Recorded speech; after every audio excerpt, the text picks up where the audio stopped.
Modern Melbourne is a series of interviews that document the extraordinary lives and careers of some of our most important architects and designers, and looks at their lasting impact on Melbourne.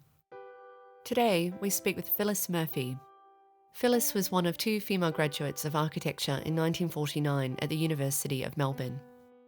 She launched a practice with her husband, John Murphy, and the firm quickly became known for their interpretation of Modernist design.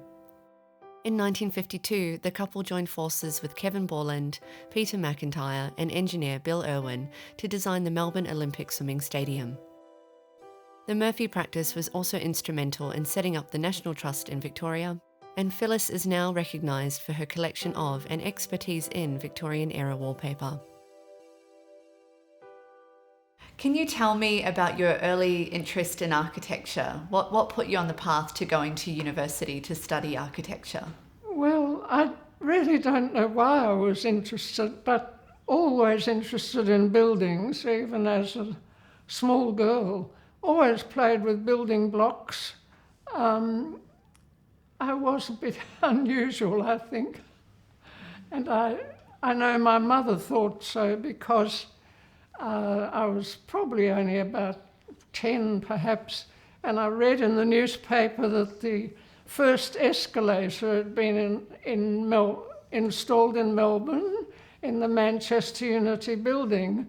So I begged her to take me into the city to see it, which she did, and stood there at the bottom while I looked at it and went up and down and was thoroughly fascinated by the whole thing. So I just don't know why that happened. So your parents were really encouraging of your move into architecture? Well, my mother, I think, thought I was a bit strange, but she was a very good mother and went along with me. But my father was very encouraging, and he just said, "Oh, look, do what you like. You know, there's the world out there. Give it a go." You mentioned that your career counsellor at school said to not study architecture and instead study fine arts. Oh, the principal at school, yes. Oh, yes. Most unsuitable for a girl. Not the right thing to do. What else have you thought of? So I said, oh, well, I thought anything to finish this conversation, and I said, oh, an arts degree. And so he said, yes, right, Phyllis, and put that in his book. And I went out the door and thought, well, that's what you think, not what I think. And so you went and enrolled at what is now RMIT? Well, yes, it was called the Melbourne Technical College then. And I did. I went in, and it was a little bit after the beginning of the year, because I'd been uncertain sort of where to go or whether to join the armed services. I wasn't quite 18, but and I went into the office, and the enrolment officer said, "Oh, Phyllis, your parents quite happy about this?" No, Miss Slater, he called me, Miss Slater. "Parents quite happy about this?" And I said, "Oh, yes. Look," I said, "my father found out what the fee was and has given..." No, he didn't know what the fee was, so he's given me an open cheque signed, and I just have to fill in the amount it'll cost. And, he said, yes, all right. So, yes.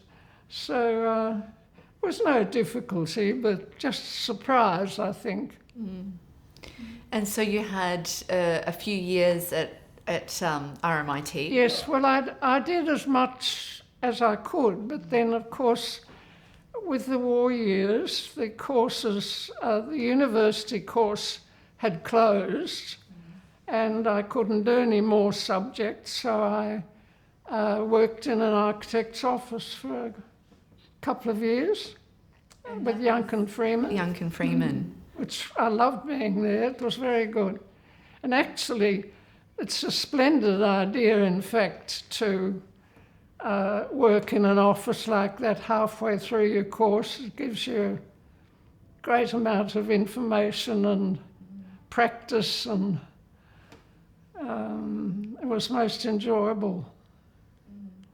Are there any projects from your time at Young and Freeman that you remember that stand out to you? Oh, well, of course, I wasn't fully qualified, so I didn't get the most responsible jobs. I did work a bit on hospital. They were doing hospital work, which was quite good. And then some of their smaller housing jobs, and yes, it was a variety, but it was a great experience. And by this stage, you've met John Murphy, your husband, or soon to be husband, and also yes. partner in practice. I met him. Well, I think I was doing. I must have still been doing a couple of night classes, I think, and I did meet John then. He was just out of the army, and actually it was just before the war finished, but a lot of students were being repatriated at that stage and helped to start their training again. And he'd been in New Guinea and the Middle East for 3 years. So after your time at Young and Freeman, you talked to me about the travel that you embarked on, I think, yes. with your parents. Your father had a posting overseas. That's right, yes. And he said, I'll shout you a trip over if you like. And I think he wanted me to be there with my mother, because really, when you think she was really just a Victorian lady, and I don't think she would have managed terribly well on her own. So when I told John that I was going over to London, we might be there for quite a while, he said, "Oh well, I'm going too." So he managed to get himself a berth, which was very difficult in that time, because it was been a boat that was used, I think, as a troop ship. They stopped at India and picked up a lot of the wives from India was then getting its independence, and the Davis Cup tennis team was on board, and they all had to move into the hold and sleep in hammocks. A very different life. And then he arrived in London before I did and told everybody that I'd chased him over. Yes, so we had a very good time in England. Mm. And how long were you in England for? Oh, I think it was 6-7 months. And John worked in London, and I went around with my mother and took her lots of places sightseeing, and I did apply for a job and I nearly took it, but then I felt I really had another role to play. But then John and I went to Sweden for a marvellous holiday, looking at all the modernist buildings there, and that was an absolute eye-opener. Was so impressive. Living in war-torn London, which bombed out sites all over the place, and lack of food and lots of cabbage and dreadful things to eat. We went to Sweden, and it was all so sort of fresh and clean and unaffected by the war, and a lot of the new buildings had such a sort of simple interiors and modest way of living that it really impressed us greatly. Apart from the fact that we had lots of lovely food, which we'd been missing while we were in London. And then, so from there, you travelled back to Melbourne, and I think you said it was about 6 weeks of boat travel back to Australia to start your practice. Oh yes, well, it was hard to get a berth back, and my father had gone to America and some parts of Europe that you could go to, because a lot of it you couldn't travel in then. And we managed to get berths on a Swedish cargo boat, or ship I should say, shouldn't I? And it was a fascinating trip because we came back via America through Panama Canal, and then we went up the west coast of America, Los Angeles and San Francisco.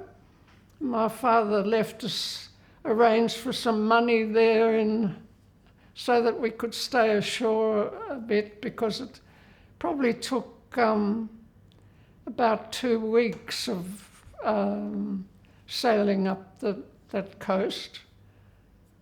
So that was a bit of a bonus on the way home. So coming back from Sweden, and maybe not so much England, but Sweden really... Oh yes, that touched a spot. Yes, and you can see that in your early work in the practice. Well, I think so, because when we came back to Melbourne, we both enrolled in the university degree course, which had opened again, and we had to do 2 years to finish, because some subjects weren't right that we'd already done, but we did that. And then after we graduated, we married immediately afterwards and started our practice. And that was the time that the ex-servicemen were all trying to get houses and borrowing their £2,750, which enabled you to build a house. I wonder what the equivalent is now. House. Yeah. And it was, you weren't allowed to build more than 10 squares. And if you put a veranda on, that had to count at half the space, half the area. So it was very hard to design a house for a family of that size and with that amount of money, but quite hard, quite difficult. And there couldn't be any overruns. No, it just had to be done for the amount of money they had, and that was that. And I think we did about somewhere around 30 of those little houses in the first 5 years, up to 1955. Most of them have gone, or they've been renovated and added to beyond recognition, or just a few are still there, but in good order, I'm pleased to say. Well, one in particular is the concrete house. Oh yes, well the concrete house is that we did this one, quite nervous about it. We'd never done that, and it was all poured in situ. But it was in very good order when I saw it perhaps 10 years ago.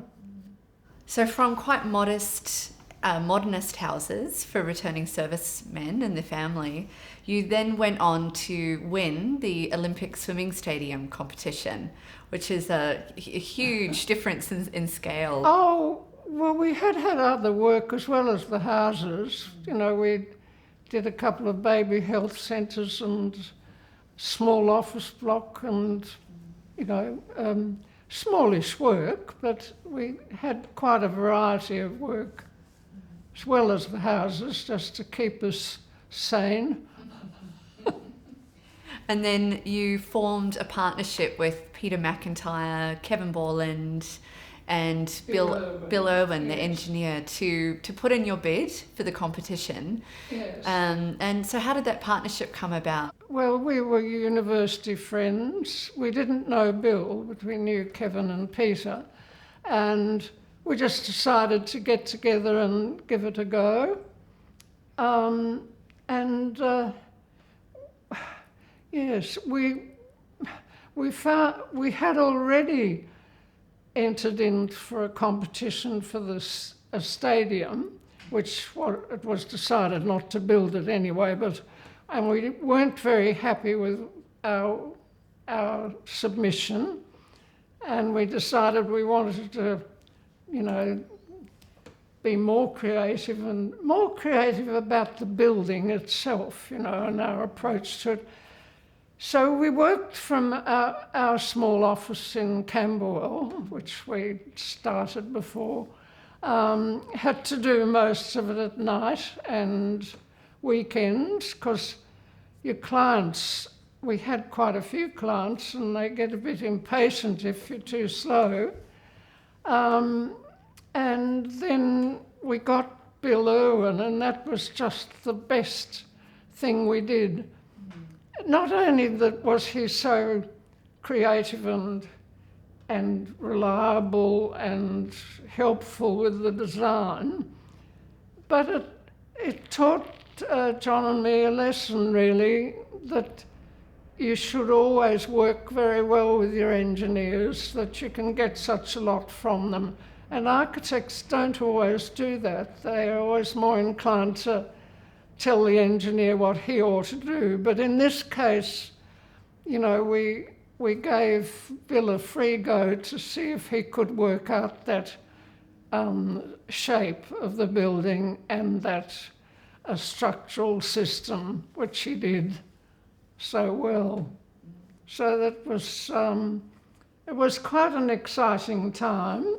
And of course we were running short of time to finish the drawings, and the last one was the perspective, the beautiful drawing that John did. He sat up all night, didn't go to bed at all, and did that drawing, and then we handed our submission in. It had to be in, I think, by 10 o'clock the next morning, just before Christmas, 1952 that would have been. And then, of course, when we won it, we got so much publicity, our pictures on the front page of the newspapers, and, it was... And, of course, having the Olympic Games here in Australia, that's been... Lots of games have gone on since, but it was a very new thing then and very exciting. And you mentioned to me that you hadn't really considered what would happen if you won. No, we didn't give a thought to what we'd do if we won it. And then when we did, we decided that, John and I decided that we wanted to keep our own practice separate. And I think we were right, because you don't just jump into long-term partnerships with people unless you've had a lot of done a lot of work with them and, worked out how you're going to operate. So we decided to keep our practice going, and I dropped out from the pool partnership, and John spent a lot of time with the others. And then when that was finished, we all went back to our own practices. So it worked very well. I've still got the little agreement with the solicitor where I dropped out of the partnership and the others stayed on, In the early stages of the competition, the media really wanted to talk to you because you were a very rare female architect. Yes, particularly the lady reporters. Oh yes, I know, that was a bit tedious actually. But they did, yes. They made quite a fuss of me because I was an architect and a woman, which was unusual. Well, you were one of two female graduates in your year out of, Yes. and there were 80. 2 women out of 80, I graduated, yes.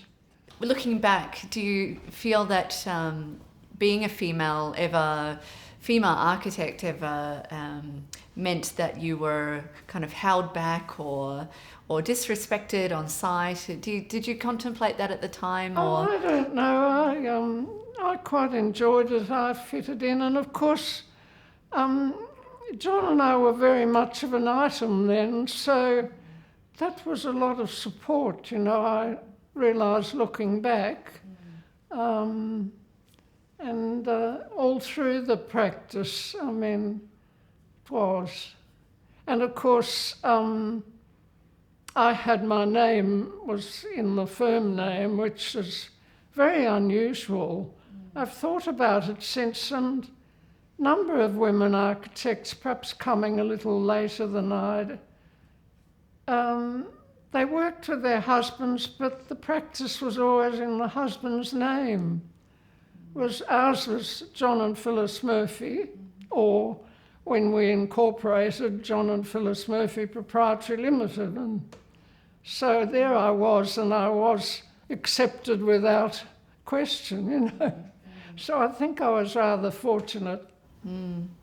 And that would probably be one of the most important things that John sort of gave you in your practice as an architect, is that equal support or respect. Oh, very much so, yes. Well, I said to someone not long ago, I was really lucky because I married a lovely husband who was an architect.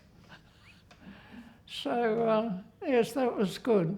Yes. So along with a very busy practice, you then got involved in the early stages of the National Trust. Oh, yes, we did. Well, it was Robin Boyd who suggested that we should join the National Trust. And today, no one would realise just how interesting, how exciting, how new the whole concept was, because there was no heritage work being done before the late 1950s. And we joined and we became very interested, and we were honorary architects for more than the next 10 years, until such time as we felt we couldn't really do it anymore. And the trust was by then paying architects and employing them in a professional way, which was much better and the right thing to do. So we looked after some of the early work that the trust was involved in, and knew nothing about conservation work, had to learn as we went along. Our rule was if you could leave anything and not alter it, you left it alone. You only dealt with things that were absolutely necessary, for structural reasons and that sort of thing. And they were not grand buildings, but they were all very interesting, very important in the history of our colonial life. One I can think of is the Castlemaine Market, where the outside walls were leaning out. One was very off vertical. It was leaning out and it become disconnected to the roof trusses. And panel by panel, we moved that back into place. And it's now, it's had further work done on it, which was needed over the years, but it's now quite sound and an important indication of, the gold mining era in central Victoria. And then there was some little houses, like Governor Latrobe's cottage, which only half of it was there, of course. So we moved the half that was there, and then we managed to rebuild the rest because of the number of drawings and paintings that were available that showed us, and it's a prefabricated building, so of course if you got a full panel and then you got a picture of the building, you could work out all its dimensions and so on. And that, yes, we became very interested in that sort of work. And over the years it led us to commissioned work, which was heritage work too. We enjoyed that. Did your colleagues in architecture wonder why you moved away from championing modest modernism to more yes, conservation work? People do ask me that and say, how could you have been a modernist architect and then become so interested in heritage work? But I think that's quite a narrow-minded way to look at it, because if you're interested in buildings, you're interested in any building, and you're interested in its quality, and you're interested in how it functions, and the external appearance is just one part of the whole design, really. And that's how I feel. And even today, I can be interested in all sorts of different buildings. Although sometimes I feel today's building technique, it may not lend itself to long life always, and that I think that's rather a pity, because I think the built environment, some of it should always stay so that we know where we've come from, and then you know where you're going, you know. You mentioned Robin Boyd before. He encouraged you to join the National Trust. Can you tell me about your relationship with Robin? We knew Robin quite well. This was actually, in the 1940s, before we were qualified, before we'd gone to London. We used to often see him and Patricia, sometimes go on a little bit of a jaunt around looking at a few old buildings, because I think Robin, although that's not generally known, but I think he had a great interest in all buildings as we did, not just the one that was going on now. Oh, that's right. When he won the Haddon Scholarship, we looked after the jobs that he had going. We did the supervision of them for him. Later on, we tended to go in different directions a bit. Perhaps our horses and wallpaper were not special interests, you know. You mentioned a story about a dinner that you were invited to where Walter Gropius came, and he knew about some of your projects. Oh yes, that's right. It was a lunch, yes, at Robin's, and he complimented us on our little modernist houses and said that they had a quite distinctive Australian character, and Roy Grounds got rather uppity then. He was with us at the time and said, "Well, now don't you get swelled heads over that?"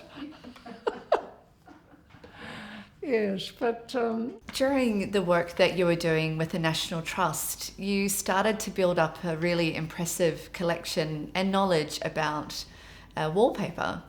Can you tell me about that work? Yes.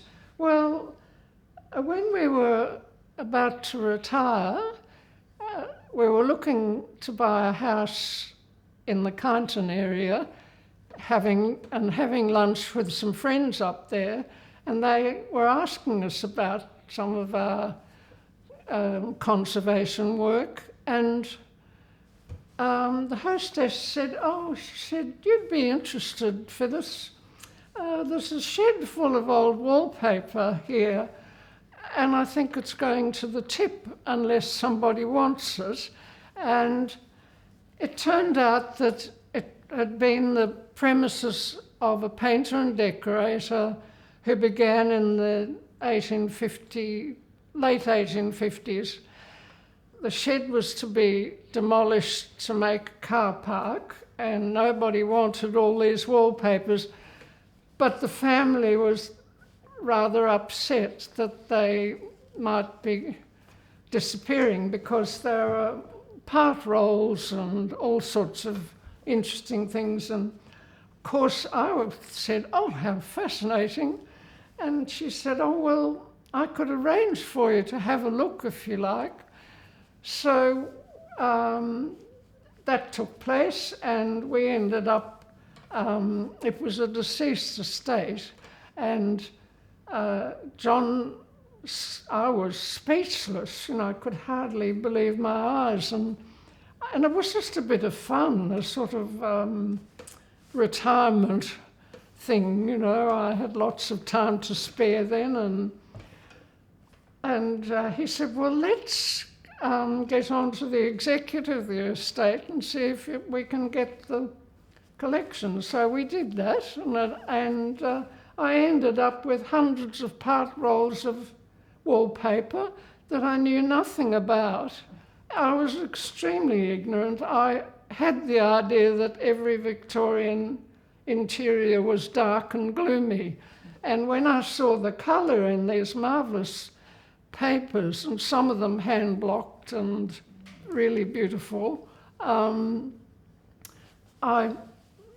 started to research the subject and became very interested in it, and I've written a few pieces for an English magazine, and I do have contact sometimes with overseas people who want to know what we used in Australia, and the use of wallpaper was so extensive I couldn't believe it, and even when I started finding out more about them, and people gave me samples, I was in a wonderful place to collect because I got a lot from that area, and I found, these little old farmhouses that were lined with hessian and then had a beautiful flock wallpaper inside, and realised how much it meant to live in this strange new country for those people who came from England and Europe and out in the back blocks, and yet they still wanted to keep up their standards and have a lovely home.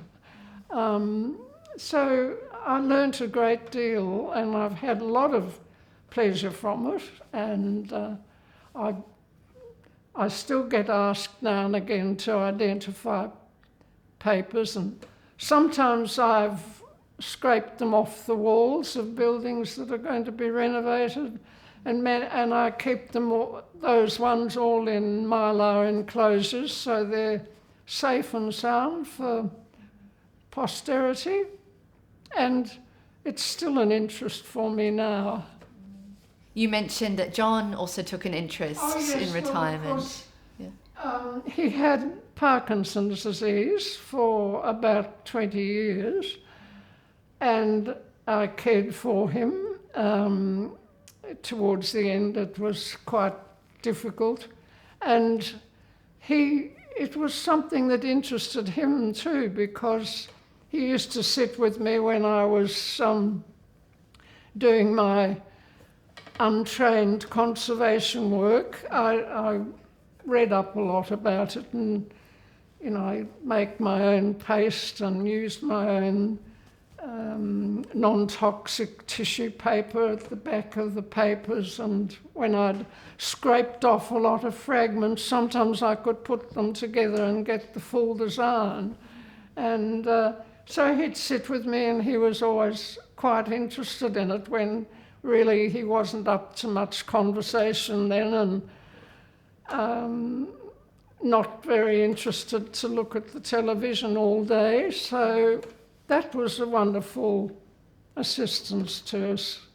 And it was great for me because I could do something that he enjoyed, but it was a benefit to me too. And I think as a carer you need that.